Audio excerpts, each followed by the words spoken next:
जब भी हम नाग लोगों को जीता गया, नाग लोगों को जलाया गया, नाग लोगों के वंश को नष्ट किया गया, वो एक षड्यंत्र के तहत एक षड्यंत्र करके उनको ठगाकर महिलाओं को आगे बढ़ाकर नाग राजाओं को जीता गया। तो इसलिए आज भी हम लोगों के साथ जो षड्यंत्र होता है, उस षड्यंत्र को हमें समझने की आवश्यकता है। हम सीधे सरल जीवन जीते हैं, लेकिन जो हमारा दुश्मन है, शत्रु है, वो जिस तरह से षड्यंत्र करता है, उस षड्यंत्र को भी हमें समझने की आवश्यकता है। उस समय शराब पी जाती थी, व्यभिचार होता था, खुलेआम व्यभिचार होता था, उसको अयोनि यज्ञ कहते थे, यानी अयोनि यानी घर के बाहर खुलेआम। ये सब गलत धंधे करते थे।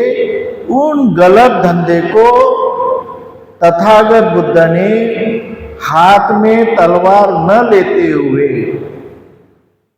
हाथ में तलवार न लेते हुए उन्होंने अपने दिमाग से, अपने बुद्धि से लोगों का संग बना करके, लोगों को इकट्ठा करके, उनके विचारों में परिवर्तन करके, उनके विचारों को बदला करके जो संघर्ष किया, उसी संघर्ष को हम अपना रास्ता बनाना जरूरी है। हमारे महापुरुषों ने, बाबा साहब आम्बेडकर ने भी जो भी संघर्ष किया, बिना खून बहाए संघर्ष किया। हमारे जितने भी महामानव हैं, उन्होंने संघर्ष किया, एक खून का कतरा भी उन्होंने नीचे नहीं हुआ। बिना खून के कतरे से उन्होंने जो संघर्ष किया, वो वैचारिक संघर्ष था, विचारों का संघर्ष था, बुद्धि का संघर्ष था। तो हम बुद्धि में कमजोर नहीं है, मानसिक संघर्ष था वो। उस समय तथागत बुद्ध ने मानसिक संघर्ष किया और उनके जो षड्यंत्र है, पूरे षड्यंत्र को खत्म कर दिया और अपना राज लाया। तथागत बुद्ध ने संघर्ष किया। कुछ लोग बोलते अहिंसक थे, शांत थे, कुछ ये कुछ कहते हैं, लेकिन मैं समझता हूं मेरे दृष्टि से तथागत बुद्ध ये वैचारिक संघर्षवादी थे। उन्होंने विचारों का संघर्ष किया, तलवारी से संघर्ष नहीं किया, लेकिन विचारों से संघर्ष किया। बाबा साहब आम्बेडकर ने हाथ में एक कलम लिखकर, एक कलम से संघर्ष किया और कलम से पूरे भारत को जीता उन्होंने, बाबा साहब आम्बेडकर ने। कोई किसी का खून बहाने की जरूरत नहीं। ऐसे हमारे महापुरुषों का इतिहास है। इसलिए ये सिद्धार्थ परिवार के बारे में बड़े ये थे कि दोस्त तो मेरा है, मैंने संघ जो था, शाक्य संघ था, मैंने शाक्य संघ का नियम मैंने तोड़ा, लेकिन इसमें मेरे परिवार का क्या दोष है? मेरे परिवार की जब संपत्ति क्यों जब्त की जाना चाहिए? मेरे परिवार को क्यों बहिष्कार करना चाहिए? इसलिए सिद्धार्थ कहते कि जो बहिष्कार की भावना है, बहिष्कार की भावना ये मैं मान ही नहीं सकता, ये सबसे बड़ा दंड है, इसको मैं मान नहीं सकता।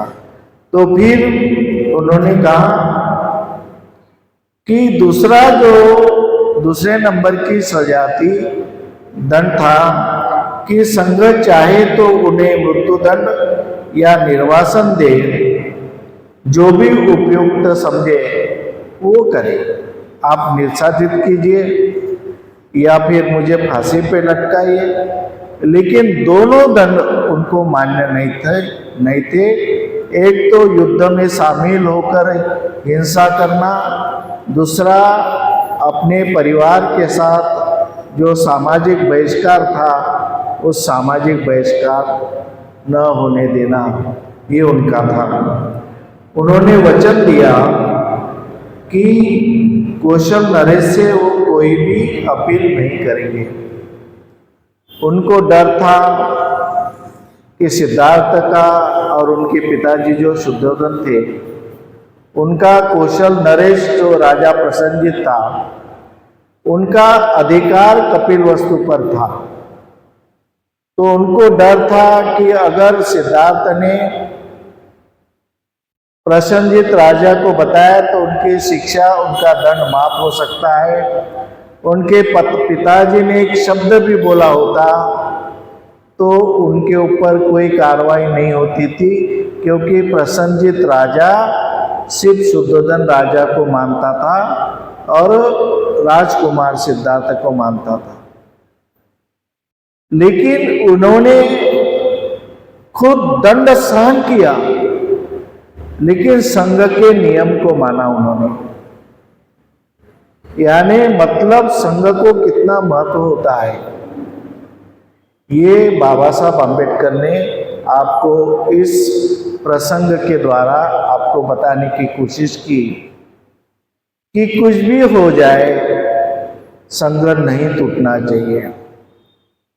हमें कोई भी हालत में संगठित रहना है, चाहे कोई कितनी भी गलती करे, लेकिन अपना खून है, अपने लोग हैं, अपने रिश्तेदार हैं, अपना समाज है, हम आपस में कभी लड़ना नहीं। ये बाबा साहब अम्बेडकर ने सिखाया हमको। बाबा साहब ने जरूर कहा कि संघर्ष करो, ये बाबा साहब ने जरूर कहा था। लेकिन हमें संघर्ष किसके साथ करना है, इसके बारे में भी हमें समझने की जरूरत है। संघर्ष अपनों के साथ कभी नहीं करना। अगर आप अपने लोगों के साथ संघर्ष करोगे तो तुम दुश्मन को विजय प्राप्त करेंगे, उसमें दुश्मन का विजय होगा। जितना हम आपस में संघर्ष करेंगे, जितना हम आपस में अपना संघ को तोड़ेंगे, उतना दुश्मन प्रबल होगा और दुश्मन तुम्हारा लाभ लेगा, तुम्हारा नुकसान करेगा, तुमको पराजित करेगा और तुमको गुलाम बनाएगा। आज भी वर्तमान स्थिति में भी जो बाबा साहब अम्बेडकर ने इस बात को यहाँ पर रखा, उसके बारे में चिंतन करने की आवश्यकता है। आज वर्तमान स्थिति में भी अगर हमारा संघ टूटता है तो तीसरा आदमी हमको गुलाम बनाएगा। हमारा दुश्मन राह देखते रहता है, बड़े बिल्कुल उनको लगता है कि ये लोग तो आपस में झगड़ा करने वाले, आपस में झगड़ने वाले लोग हैं। वो राह देख रहा है कि तुम कब आपस में झगड़ते हो और कब मैं तुम्हारे पे राज करता हूँ, इसके वो राह देख रहा है।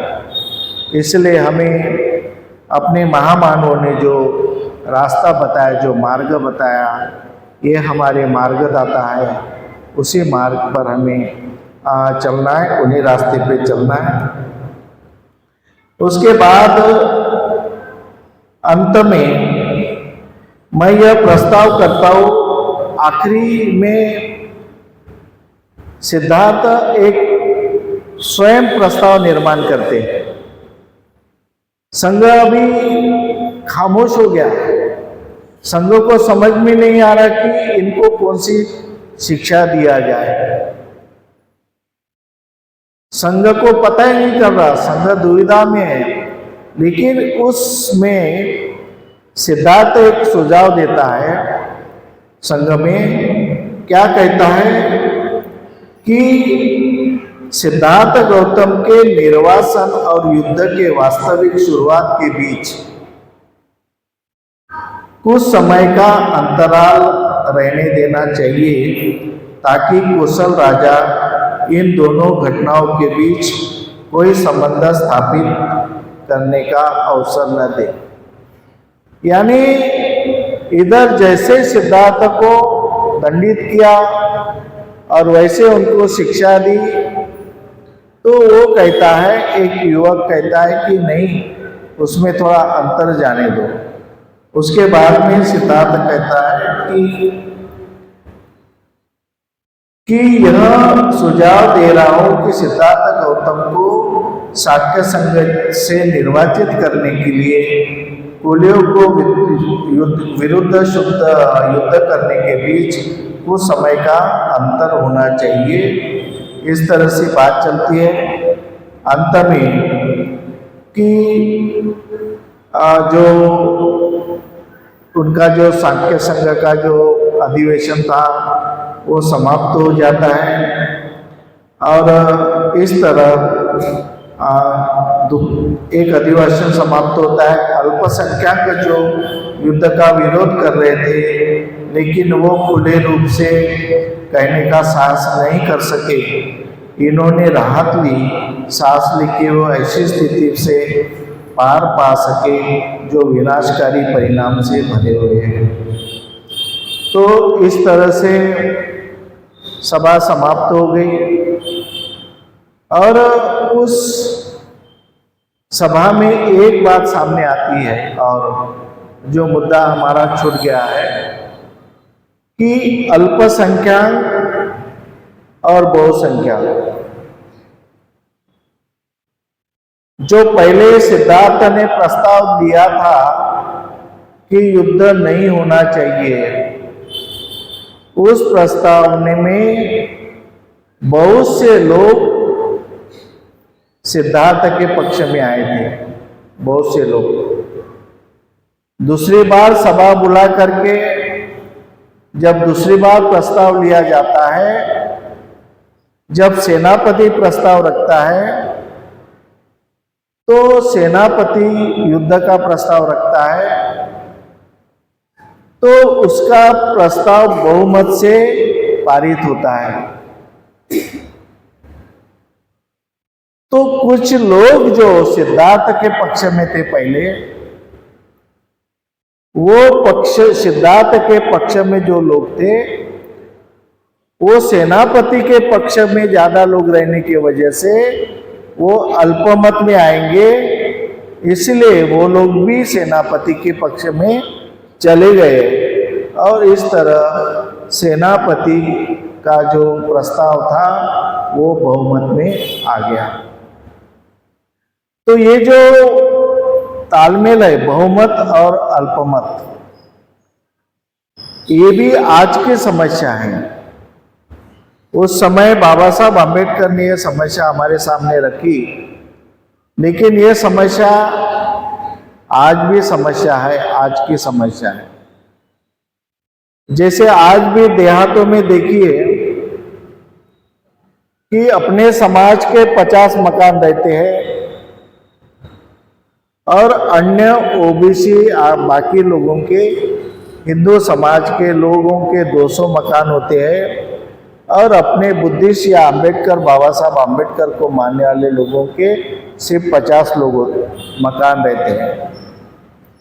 तो ये बहुमत में रहते हैं और ये अल्पमत में रहते हैं।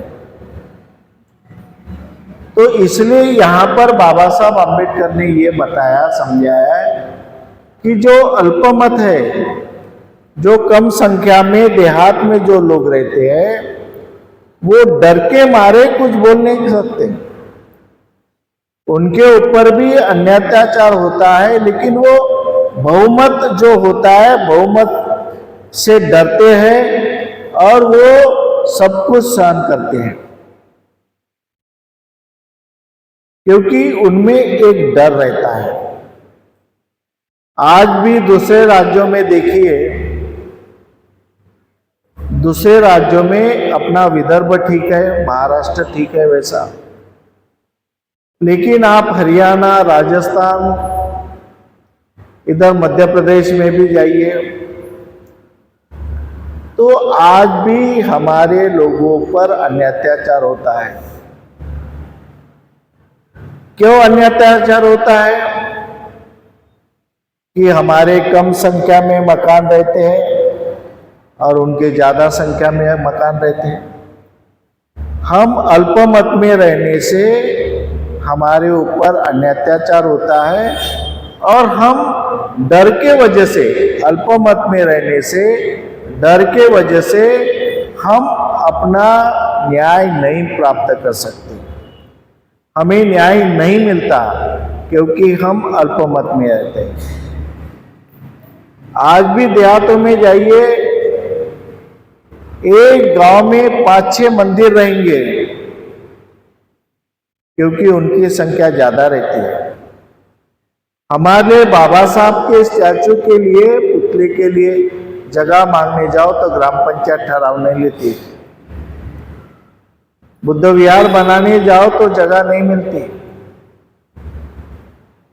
उनके 4-5 विहार रहेंगे, उनके मंदिर रहेंगे 4-5, लेकिन हमें एक विहार के लिए छोटी सी जगह नहीं मिलती। आज भी, आज के संख्या में भी नहीं मिलती, आज की स्थिति में भी।